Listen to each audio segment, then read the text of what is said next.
Roma 1 ayat 17. Kita baca sama-sama ya. 1, 2, 3.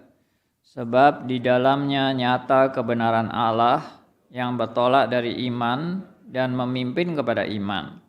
Seperti ada tertulis, orang benar akan hidup oleh iman.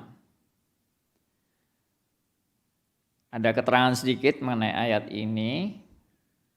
Ayat ini dipakai Tuhan berbicara kepada Martin Luther. Pada saat Martin Luther sedang mencari-cari bagaimana dia bisa layak hidup di hadapan Tuhan. Mencari-cari jalan keselamatan. Dan Martin Luther berusaha dengan segala kesalehan hidupnya, ya, berusaha hidup suci, bahkan sampai berusaha menyiksa dirinya untuk bisa dekat dengan Tuhan. Tapi apa hasilnya? Hasilnya Martin Luther tetap merasa dia berdosa, merasa dia tidak layak, merasa dia dengan keberdosaannya nggak mungkin bisa datang kepada Tuhan. Di tengah-tengah dia begitu tersiksanya dengan mencari jalan untuk dekat kepada Tuhan. Tuhan berbicara kepada Martin Luther melalui Roma 1 ayat 17. Dan dia mendapat suatu jawaban. Orang benar akan hidup oleh iman. Dan ini merubah hidup Martin Luther secara luar biasa.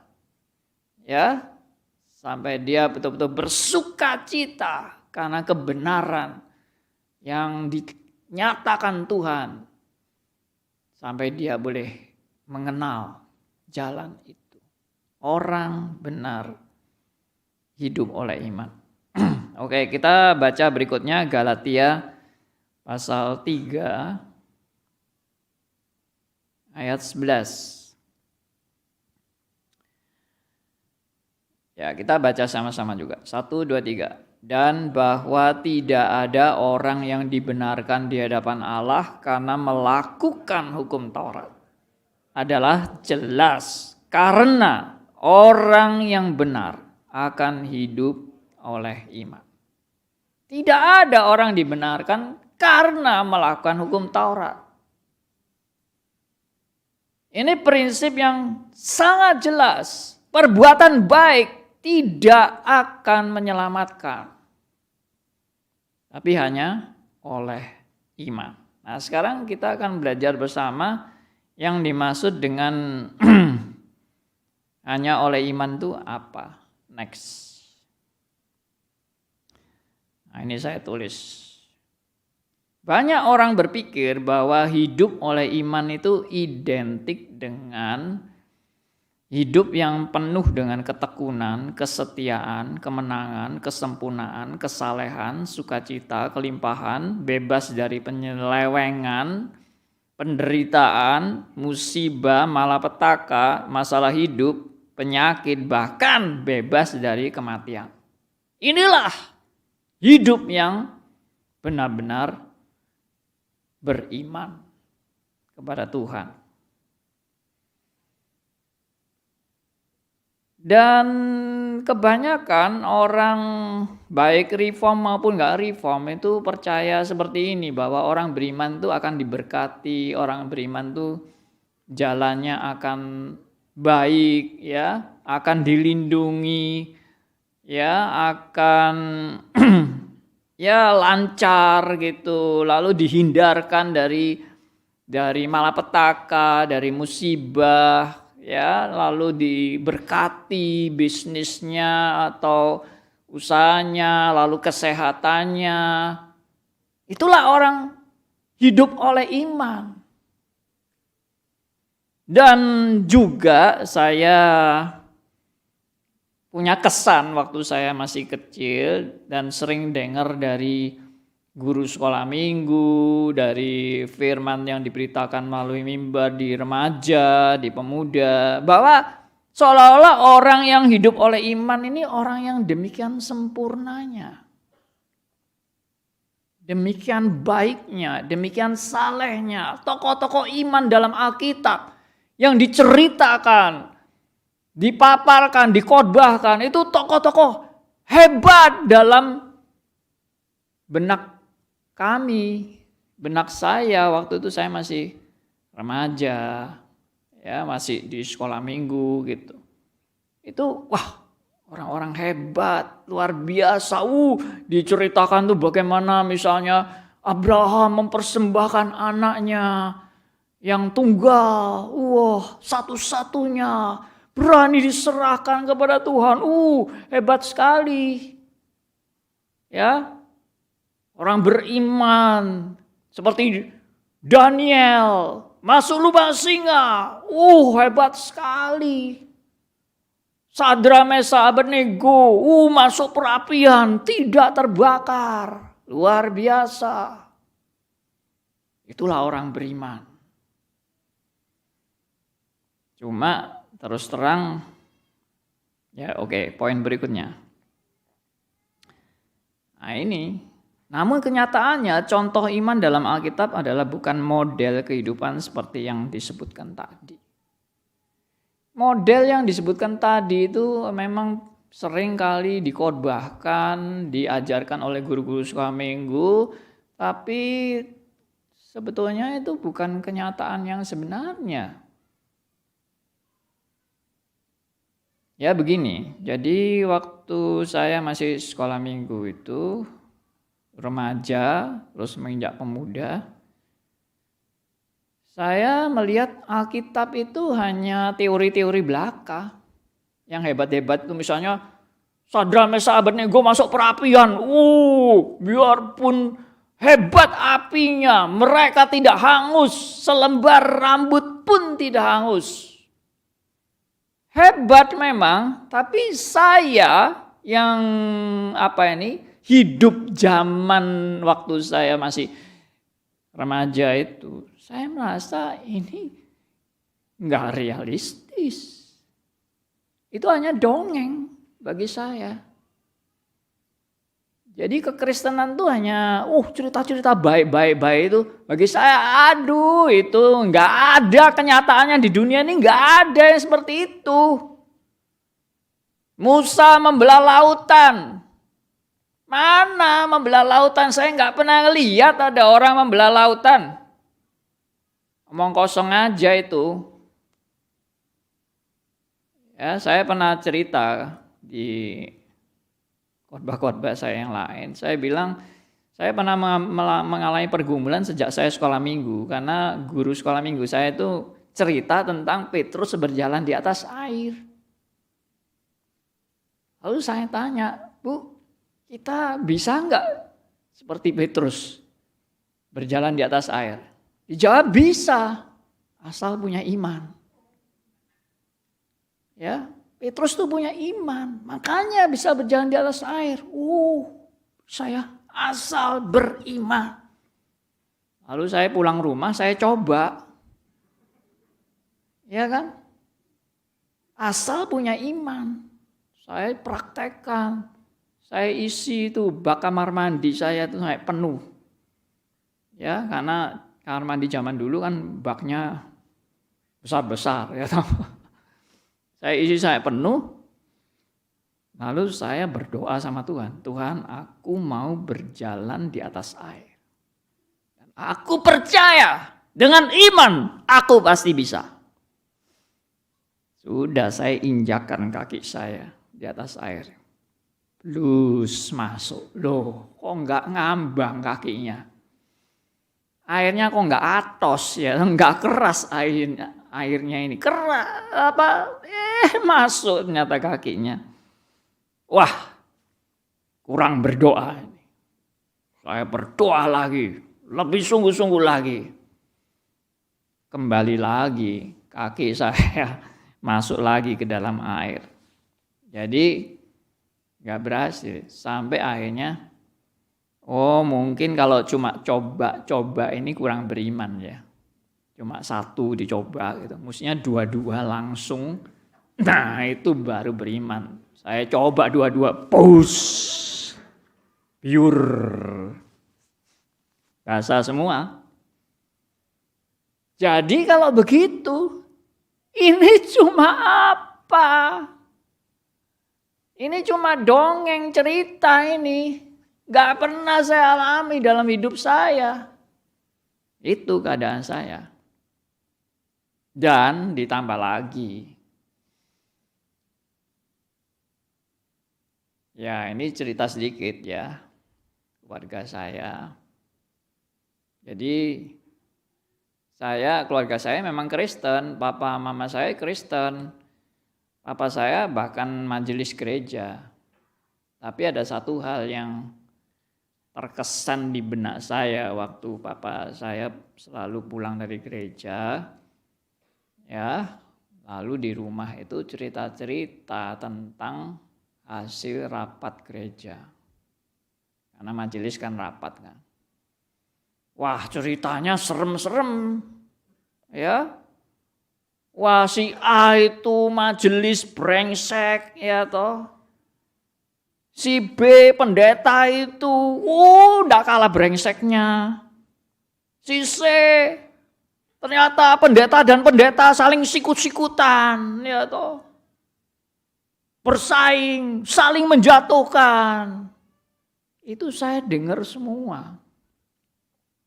Tertanam ini di otak saya sejak kecil. Oh, kalau gitu pendeta-pendeta ini mek senyum-senyum di jemaat itu cuma sandiwara tok. Saya tahu hatimu enggak kayak gitu. Kamu tuh jahat kamu itu. Kamu suka menjegal sesama pendeta kan? Saya tahu itu. Ada bocoran. Ya, jadi saya dari kecil tuh sudah menganggap kekristenan tuh omong kosong aja itu kekristenan itu. Saya udah tahu tuh semuanya. Pura-pura semua itu. Makanya orang tua kalau lagi ngobrol-ngobrol juga perlu hati-hati ya. Kalau ada anak-anak kecil denger gitu ya. Wah, dampaknya ini ya itu tadi, dampaknya sampai saya mengalami itu. Tapi ada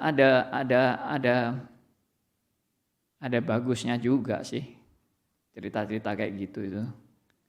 Akhirnya jadi bahan khotbah saya sekarang. Ya. Oke. Nah, kita lihat ya tokoh iman dalam Alkitab yang sebenarnya. Saya merasa kadang-kadang guru saya bukan menyindir guru sekolah minggu enggak, tapi kadang-kadang atau juga tanpa sadar mungkin ya. Kita ini kalau cerita tentang riwayat-riwayat tokoh dalam Alkitab itu, kita itu sepertinya membuat tokoh ini menjadi Superman. Oh, ini hebat tokoh ini. Abraham hebat, Daniel hebat, Yusuf hebat. Nah, ini saya belum next sudah didahului ini ya. Oke, enggak apa-apa. Tuh. Tapi kalau kita lihat di Alkitab, loh, ternyata ada tokoh yang namanya Abraham ini bukan hanya yang tadi hebat mempersembahkan anaknya yang tunggal, tapi Abraham ini ternyata mengambil Hagar sebagai istri keduanya. Nah, saudara ceritakan enggak ini sama anak sekolah minggu? Jangan Pak, enggak boleh itu Pak. Enggak boleh, ini hanya untuk yang dewasa. Cerita begini ini untuk dewasa. Anak sekolah minggu itu biar yang bagus-bagus aja dulu. Ya.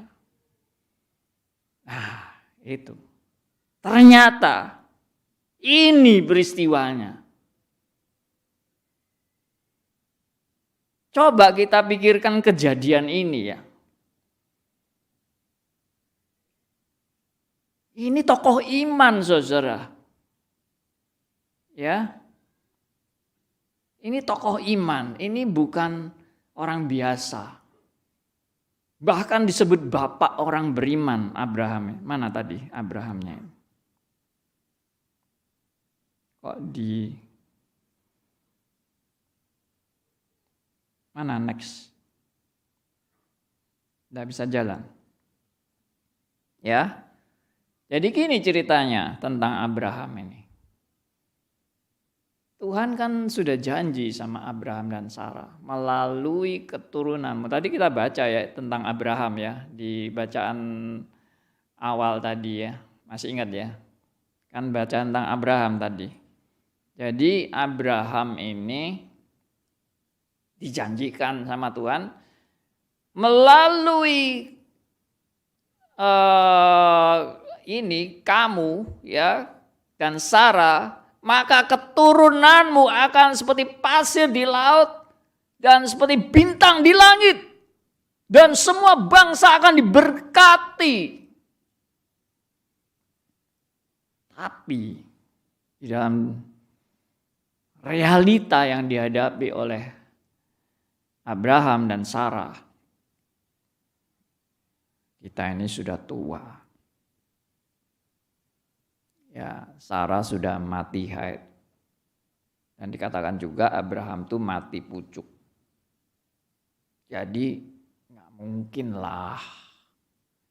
Bagaimana itu bisa terwujud bahwa kita ini akan mempunyai keturunan seperti pasir di laut dan bintang di langit. Mana mungkin?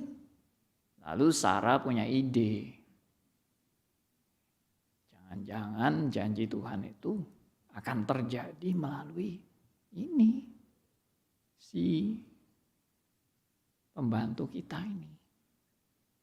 Hagar.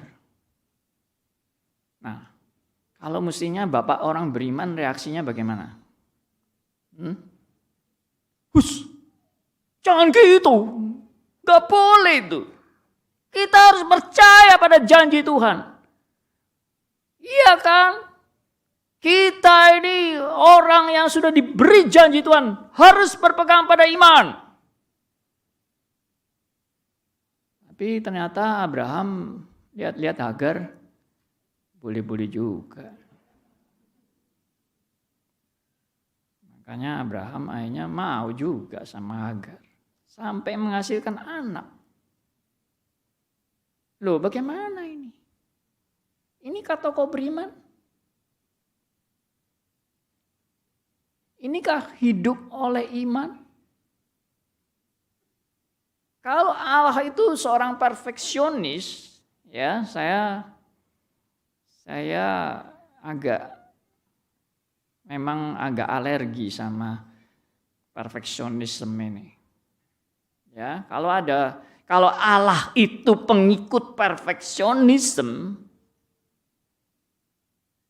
lalu Abraham ini berani untuk mengambil Hagar sebagai istri kedua. Kira-kira kalau jadi Allah yang pengikut perfeksionisme ini diapakan Abraham? Sorry Abraham, kamu sudah tidak percaya pada perjanjianku. Maaf, selesai, putus sampai di sini. Saya tidak akan melanjutkan perjanjian dengan kamu. Karena kamu sudah menyangkali perjanjianku. Selesai. Finish. Itu kalau Allah perfeksionisme. Makanya saya kadang-kadang juga ngeri kalau melihat ada orang-orang yang mempraktekkan, terutama hamba Tuhan, mempraktekkan perfeksionisme. Melihat orang lain berbuat kesalahan, langsung divonis, habis lu hidupmu. Langsung pecat, langsung keluarkan. Ternyata Allah kita ini luar biasa loh. Kita seringkali mikir Allah itu galak, Allah itu keras, Allah itu kejam. Di perjanjian lama lagi. Ternyata, lah kalau sama Abraham kok baik-baik aja. Ya memang akhirnya harus diusir Hagar itu. Tapi Nggak batal loh. Nggak divonis Abraham, sudah kita selesai sampai di sini. Cukup. Coba renungkan baik-baik. Allah kita yang diperkenalkan Alkitab itu Allah yang bagaimana? Oke, berikut. Seperti Yakub si jago menipu. Ya, Musa yang terkenal tokoh besar tapi tidak boleh masuk Kanaan. Karena juga pernah berbuat kesalahan. Daud dengan Batseba, Simpson yang terkenal sangat banyak tergoda dengan wanita cantik. Salomo yang istrinya 1000. Inilah tokoh-tokoh iman, saudara.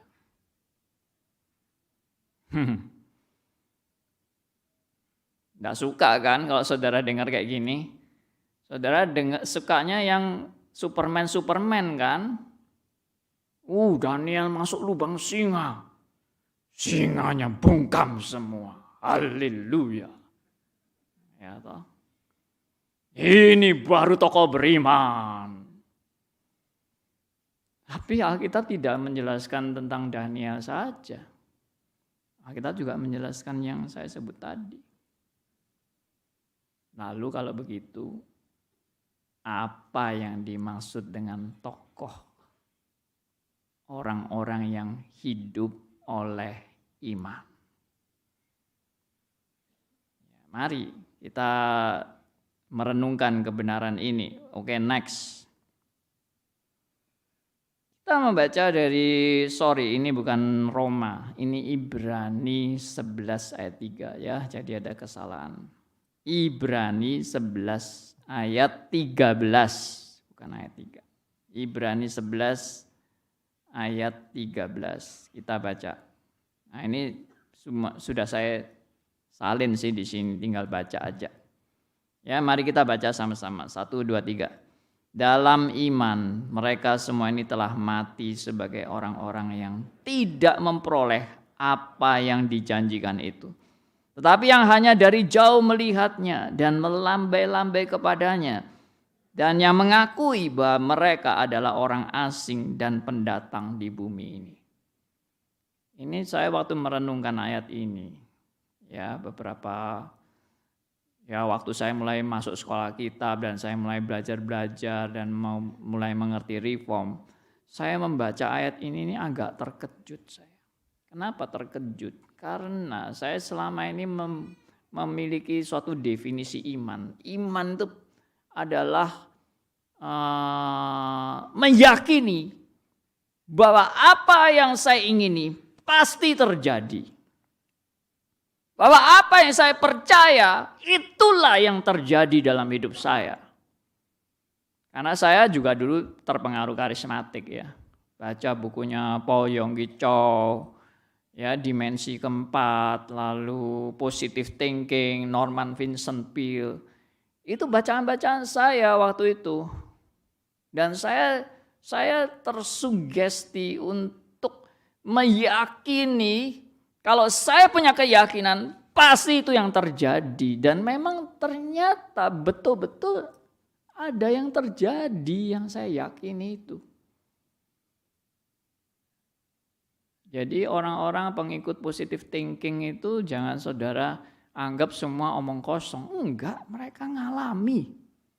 Yang diyakini itu yang terjadi. Yakin sembuh, loh sembuh sungguhan. Yakin sukses sungguhan. Itu yang terjadi. Tapi membaca ayat ini malah dikatakan gini. Dalam iman mereka semua ini telah mati sebagai orang-orang yang tidak memperoleh apa yang dijanjikan. Tidak memperoleh apa yang dijanjikan. Berarti mereka ini orang beriman apa enggak sih? Orang beriman itu mestinya janji itu tergenapi dalam hidup kita. Janji itu terjadi sesuai dengan iman kita. Itu baru yang namanya beriman. Ini malah kita bilang, orang-orang ini yang disebut orang-orang yang dalam iman ini malah tidak memperoleh apa yang dijanjikan kepada mereka. Luar biasa ya. Ternyata banyak pengertian-pengertian yang justru bertolak belakang dengan ajaran iman tadi ya. Positive thinking, ya kan? Sugesti diri, pasti terjadi. Apa yang kamu yakini itu yang terjadi. Kalau kamu nggak yakin, ya itu nggak akan terjadi. Apalagi teorinya Yonggi Cho itu yang dimensi keempat itu. Anda mau minta apa? Itu harus sampai detail sekali. Harus sampai detailnya diungkapkan, baru itu akan Anda dapat apa yang saudara minta kepada Tuhan. Nah, kalau ini dikatakan justru mereka tidak mengalami, jadi yang namanya iman itu apa? Oke, berikut. Nih. Mana nih? Next. Macet ya komputernya ini. Jadi next berikutnya ini. Nah ini. Apa arti hidup oleh iman? Mari kita sekarang merenungkan pengertian iman yang sebenarnya itu apa. Next.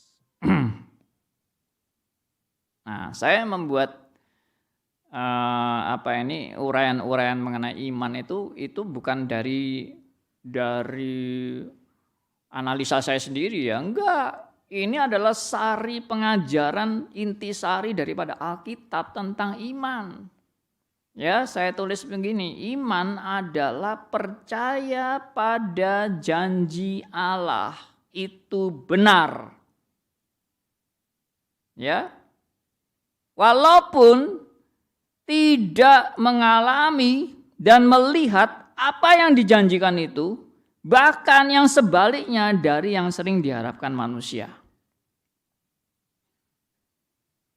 Sekali lagi, percaya pada janji Allah itu adalah benar, walaupun tidak mengalami dan tidak melihat apa yang dijanjikan itu.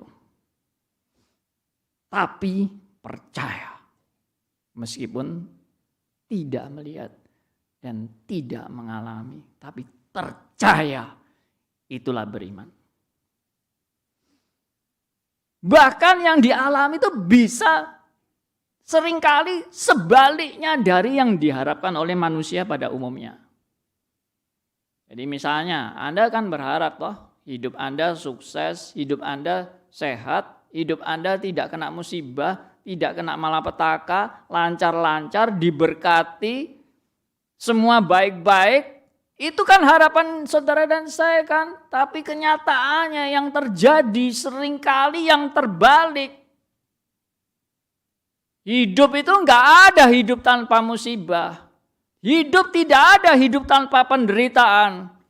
Hidup tidak ada hidup yang enggak pernah gagal. Hidup tidak ada yang mulus terus dan lancar terus tanpa ada masalah. Tidak ada. Nah, tapi apa yang dimaksud dengan percaya pada janji Allah itu benar? Nah, sekarang masalahnya adalah iman itu berarti saya yang percaya pada janji Allah yang benar itu. Nanti dulu, ada poin yang saya mau tekankan lagi. Next. Dari Ibrani pasal 11 ayat 1, definisi iman ini juga ternyata sesuatu yang unik, sesuatu yang tidak sama dengan definisi-definisi tadi sebelumnya. Yaitu yang beriman pasti terjadi, beriman pasti mengalami, beriman pasti memperoleh apa yang dipercaya. Coba perhatikan di sini. Kita baca sama-sama. 1, 2, 3. Iman adalah dasar dari segala sesuatu yang kita harapkan dan bukti dari segala sesuatu yang tidak kita lihat. Perhatikan di sini. Dasar dari segala sesuatu yang kita harapkan. Kalau yang namanya kita harapkan berarti belum terjadi. Betul enggak? Ada enggak yang sudah terjadi terus kita harapkan, masih kita harapkan terus? Padahal sudah terjadi. Ya enggak kan? Yang kita harapkan tuh justru yang enggak terjadi, yang belum terjadi. Lalu dikatakan lagi bukti dari segala sesuatu yang tidak kita lihat. Anda tidak melihat itu. Dan Anda belum mengalami itu. Kalau belum mengalami ya belum melihat. Itulah iman. Waduh. Jadi sangat berbanding terbalik dengan yang tadi. Yang iman itu pasti. Iman itu akan terjadi. Iman itu akan kamu alami. Enggak, iman itu dasar dari yang kamu harapkan. Yang belum terjadi. Kamu hanya berharap. Lalu bukti dari segala sesuatu yang kamu enggak lihat. Jadi enggak ada apa-apa, ini boleh dikatakan enggak ada apa-apa. Tapi beriman. Nah, itu namanya iman. Aneh banget. Orang seringkali, beriman dengan bukti-bukti. Saya beriman ya, karena terlihat, nyata. Saya beriman. Enggak terlihat, enggak ada bukti. Tapi Anda punya iman. Itu yang di luar kemampuan berpikir manusia. Inilah yang disebut dengan hikmat bijaksana Allah yang melampaui segala pikiran.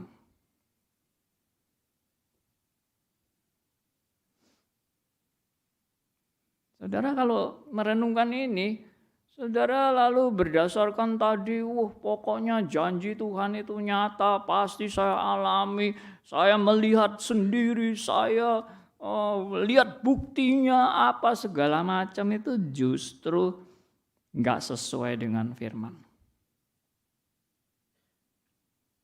Oke. Sebenarnya hidup oleh sebab iman, next. Sebenarnya hidup oleh sebab iman itu adalah sama dengan hidup karena dalam perjanjian Allah oleh karena anugerahnya. Nah, ini satu poin ini saya mau menegaskan, melanjutkan yang tadi. Kalau tadi iman kan kita percaya pada janji Allah. Percaya pada janji Allah. Seolah-olah kalau kalimatnya saya percaya pada janji Allah, kuncinya adalah di saya percaya. Nah itu enggak benar. Kuncinya bukan di Anda yang percaya. Bukan sama sekali. Kuncinya di mana? Kuncinya adalah Allah yang mengadakan perjanjian dengan orang pilihannya. Itu kuncinya. Kuncinya bukan terletak kepada kemampuan Anda percaya. No. Kuncinya adalah terletak pada Allah yang memberikan perjanjian kepada orang pilihannya. Dan itu sudah ditetapkan dalam kedaulatannya yang sempurna. Dan itu yang disebut dengan anugerahnya. Bukan karena kehebatan Anda bisa percaya. Kemarin saya di seminar saya tegaskan. Orang bisa percaya itu pun anugerah Tuhan. Jangan dikira kamu yang mampu untuk percaya. Nggak bisa. Orang buta nggak mungkin bisa percaya. Buta rohani maksudnya. Orang yang mati rohani, buta rohani, nggak mungkin bisa melihat kebenaran yang datang dari Allah. Hanya karena mata rohaninya dicelikkan, dia sudah dilahirkan kembali, baru bisa melihat kebenaran yang datang dari Allah. Tanpa lahir baru, tanpa pencelikan rohani, buta terus selamanya. Dan tidak akan pernah mengerti dan bisa memahami perjanjian Allah itu. Saya melihat banyak orang-orang tertentu yang pada saat mengalami musibah mengklaim janji Tuhan. Misalnya kena COVID, misalnya ada keluarga yang meninggal yang dikasihi, misalnya kena musibah, misalnya kena sakit penyakit yang tidak disembuhkan. Lalu klaim janji Tuhan, Tuhan, bukankah Engkau berjanji akan memberkati setiap anak-anak-Mu yang setia, akan menghindarkan dia dari malapetaka, dari musibah, dari sakit penyakit. Aku sudah giat selama ini melayani Engkau. Aku sudah memberikan segala-galanya bagi kemuliaan Allah. Mana janji-Mu Tuhan? Nah, banyak orang yang mengklaim janji Tuhan. Kalau saudara sudah melihat semua kebenaran ini, saudara pasti sudah tahu kira-kira jawaban Tuhan apa terhadap orang yang model gini. Hah? Tuhan bisa jawabnya begini kalau direct ya. Siapa yang janji? Itulah mau-maumu sendiri. Aku tidak pernah bilang janji orang yang aktif akan dihindarkan dari segala penyakit. Orang yang giat untuk Tuhan tidak akan kena malapetaka, tidak akan kena musibah, tidak akan bangkrut, tidak akan punya masalah, hidupnya lancar terus, diberkati, gak ada kematian. Siapa yang pernah janji itu? Gak ada. Itu kamu klaim-klaim sendiri yang tidak pernah dijanjikan oleh Allah. Tuh. Banyak orang menuntut janji Tuhan. Tuhan bilang, kapan aku janji? GR ya. Tuhan tidak pernah janji sama kamu kayak gitu. Oke, next.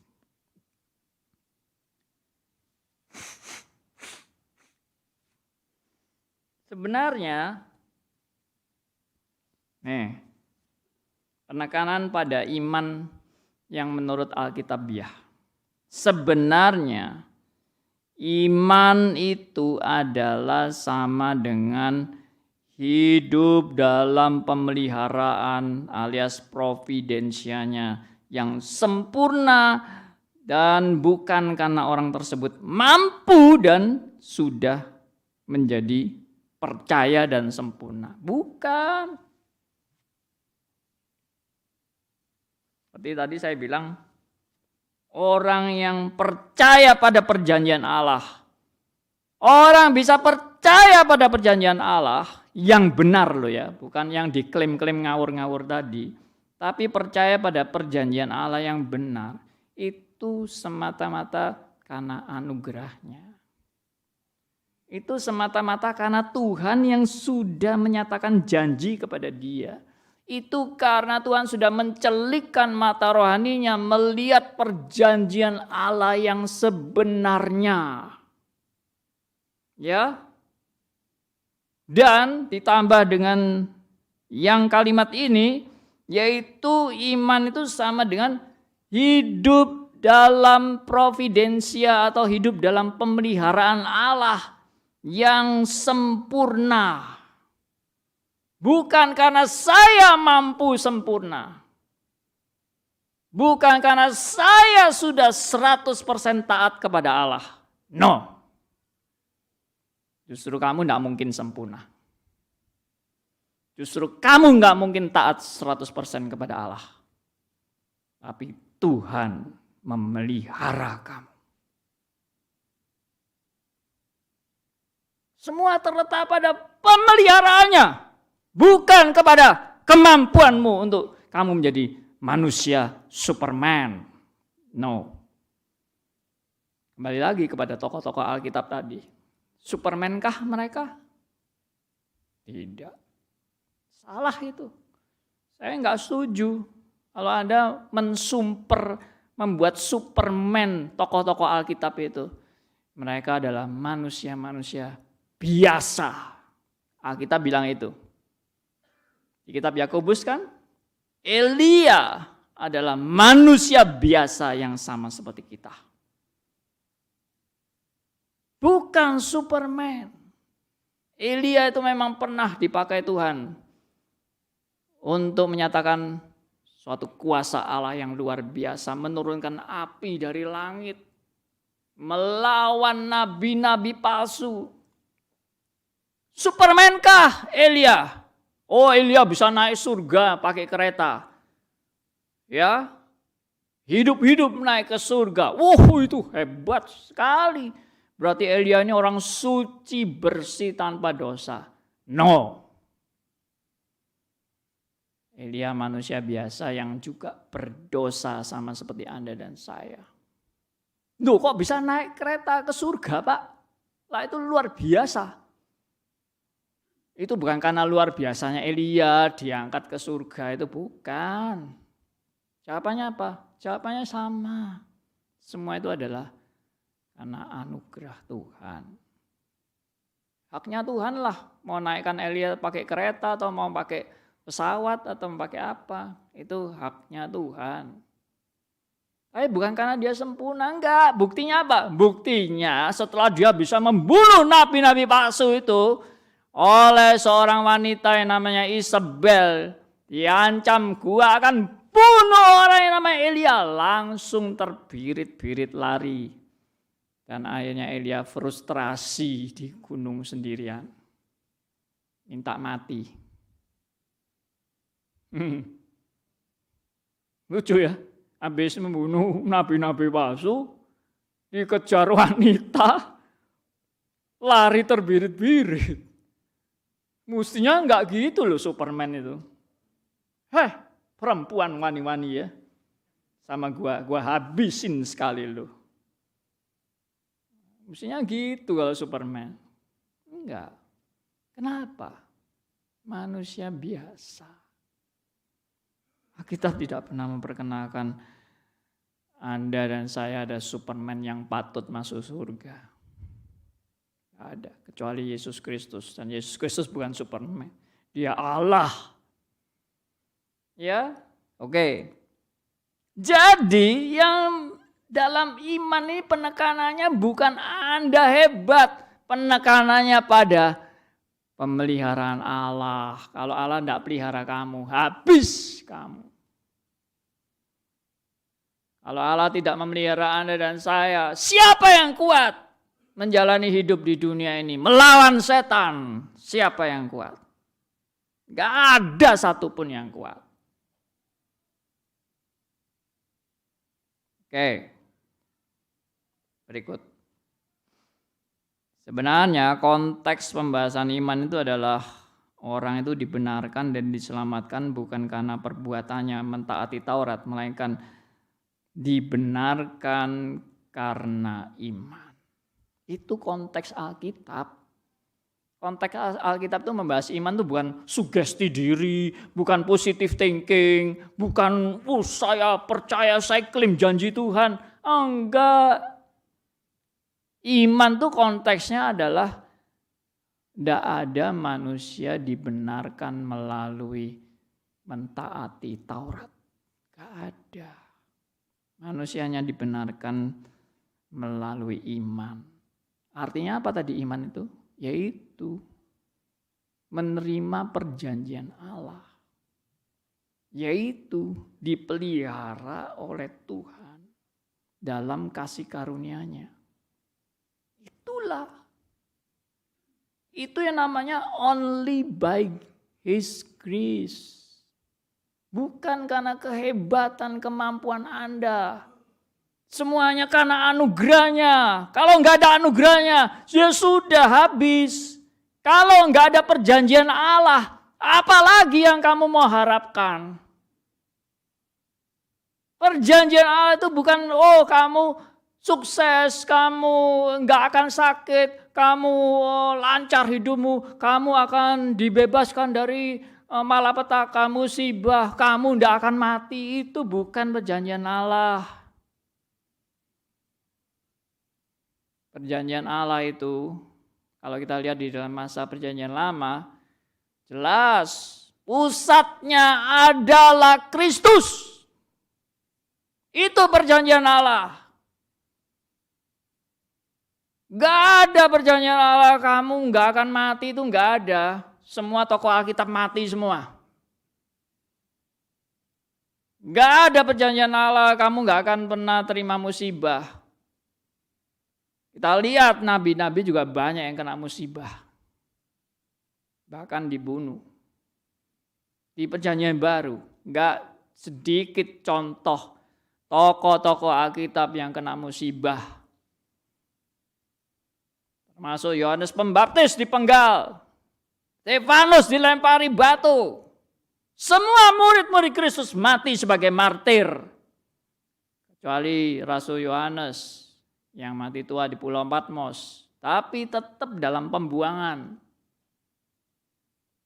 Di mana kemenangan? Ini loh, orang-orang yang menerima perjanjiannya itu. Orang-orang yang menerima perjanjian tidak mengalami apa yang dijanjikan. Tidak mengalami. Nah kalau gitu, apa fokus daripada perjanjian itu sendiri? Fokus daripada perjanjian itu adalah Kristus datang untuk mendamaikan saudara dengan Allah. Itu poinnya. Heran sekali. Sesuatu yang bahkan kita sudah sering kali dengar, kita sudah bosen dengar ini, kita nggak sadar bahwa inilah fokus iman. Perjanjian Allah diberikan kepada umatnya yang terfokus kepada karya Kristus di kayu salib. Oke, next.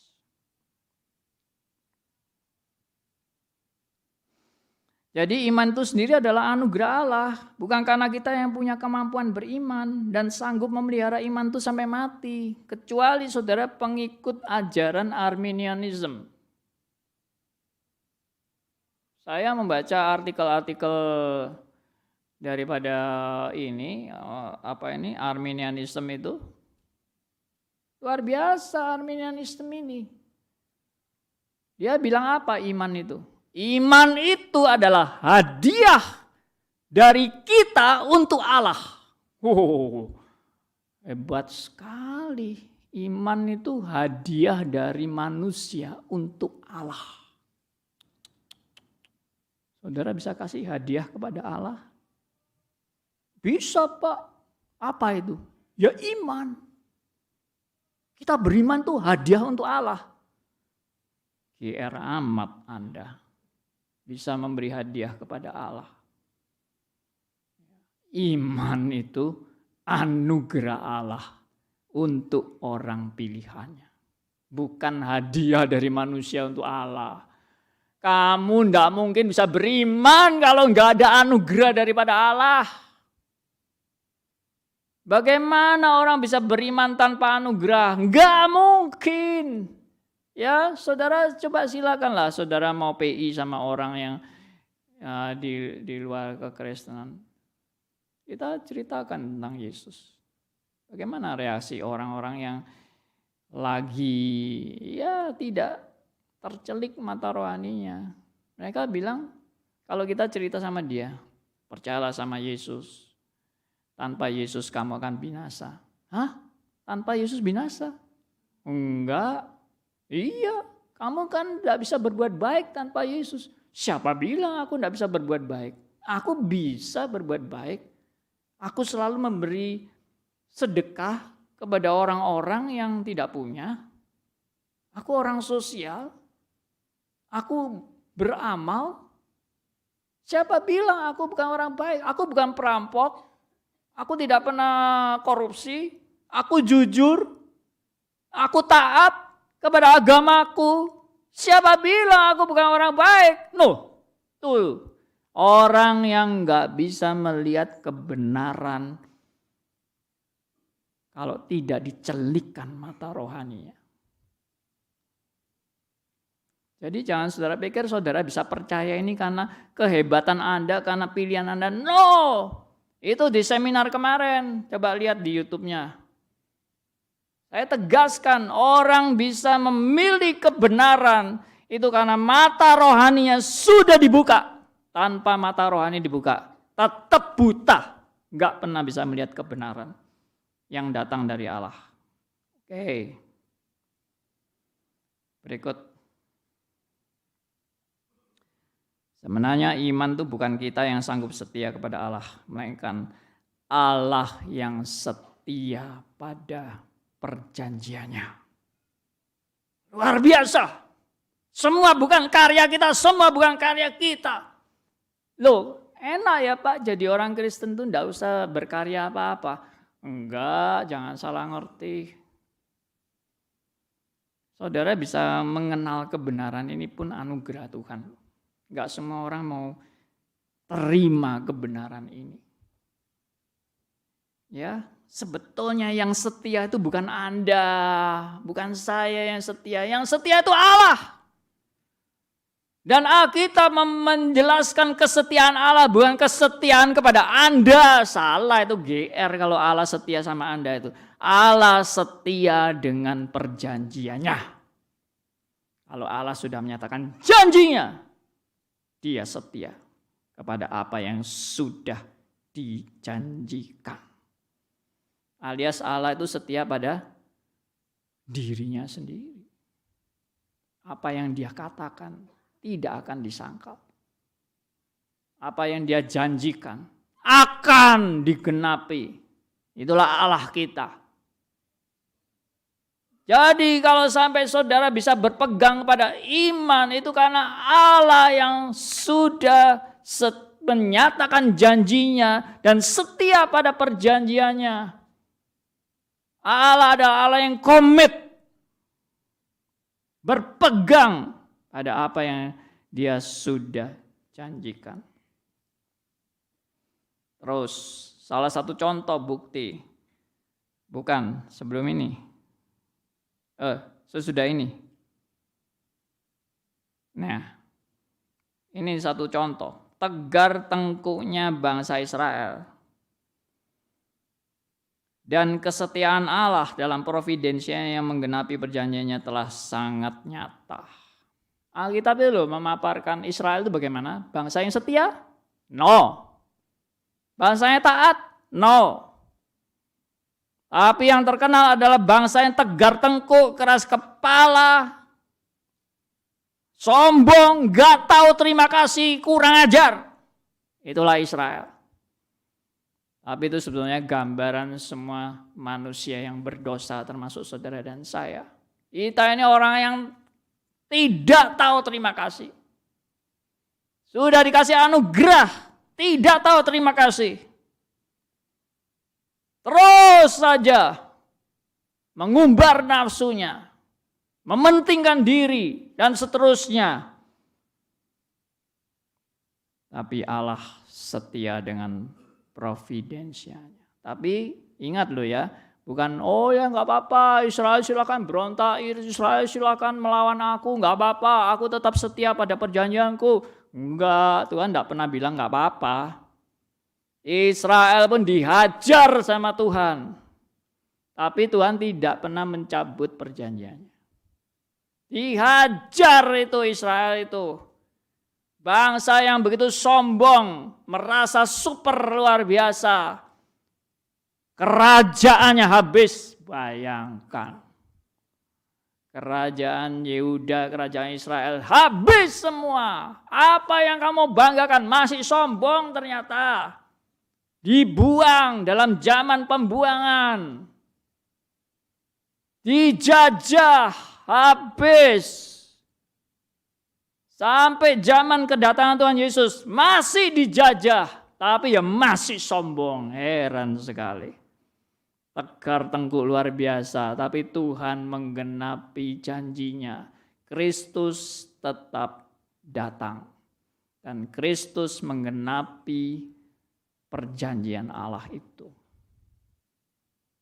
Tuh, kurang luar biasa apa kesetiaan Allah kepada umat pilihannya, kepada orang pilihannya. Oke, next. Dan seluruh perjanjian Allah itu terpusat dan tergenapi pada satu hal, yaitu karya Kristus di kayu salib. Kalau tadi saya bilang iman itu adalah bukti dari segala sesuatu yang dasar dari segala sesuatu yang kita harapkan. Bukti dari segala sesuatu yang kita tidak lihat. Tapi kan Kristus sudah nyata, Kristus sudah datang, dan Tuhan Kristus sudah menyelesaikan seluruh karya penggenapan perjanjian Allah. Kan berarti sudah selesai harapan itu? Tidak. Already but not yet.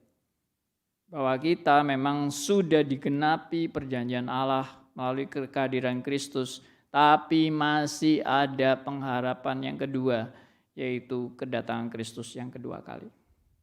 Dan itu baru sepenuhnya keselamatan itu genap sempurna saudara dan saya alami dengan tubuh mulia. Itulah pengharapan saudara dan saya. Jadi sebetulnya perjanjian Allah itu apa? Perjanjian Allah itu adalah perjanjian kerajaan Allah akan dinyatakan di bumi ini. Itulah perjanjian Allah. Perjanjian Allah bukan Anda dapat mobil, bukan Anda dapat gaji besar, bukan Anda dapat jodoh, lalu Anda nggak dapat penyakit. Bukan, itu oke, semua itu dalam pemeliharaan Allah, tetapi terfokus kepada rencana kerajaan Allah datang di bumi ini. Dan semua bagi kemuliaan Allah, bukan bagi kemuliaan manusia. Saudara dan saya sebagai orang pilihan, saudara pun diselamatkan untuk saudara memuliakan Allah, bukan untuk saudara hidup bagi kepentingan diri sendiri. Salah besar. Ya, oke.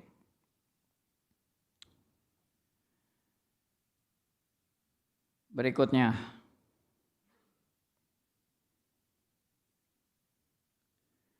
Segala permasalahan, penderitaan, sakit, penyakit, musibah, malapetaka, kebangkrutan, bahkan kejatuhan dalam dosa, serta detik-detik menghadapi kematian, tidak ada lain menjadi pegangan kita kecuali memandang pada salibnya. Inilah orang beriman.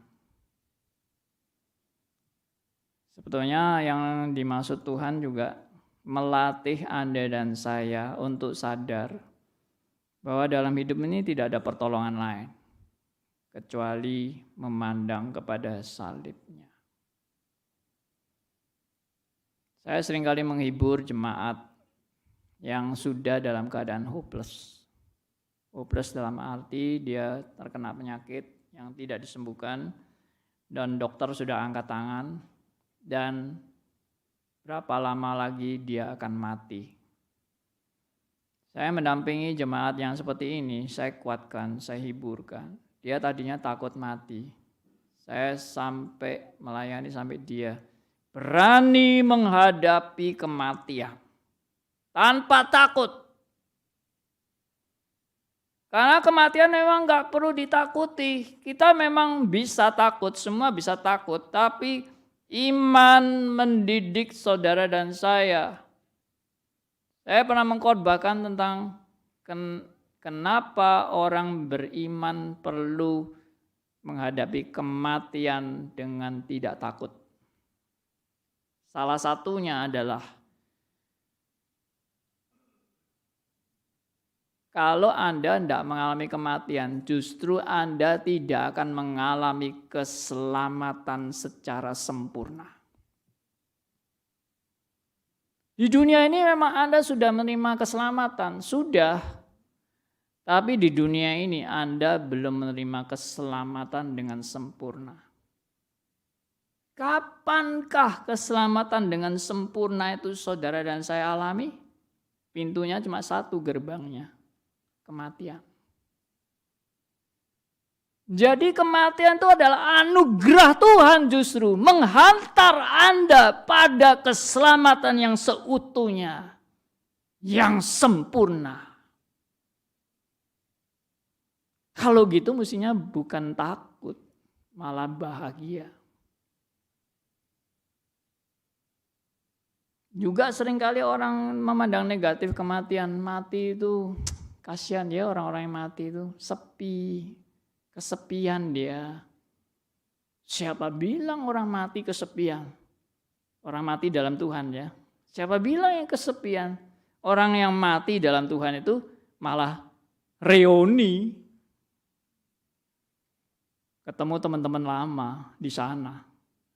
Halo, sudah lama gak jumpa ya? Nah, ini karangan saya sih.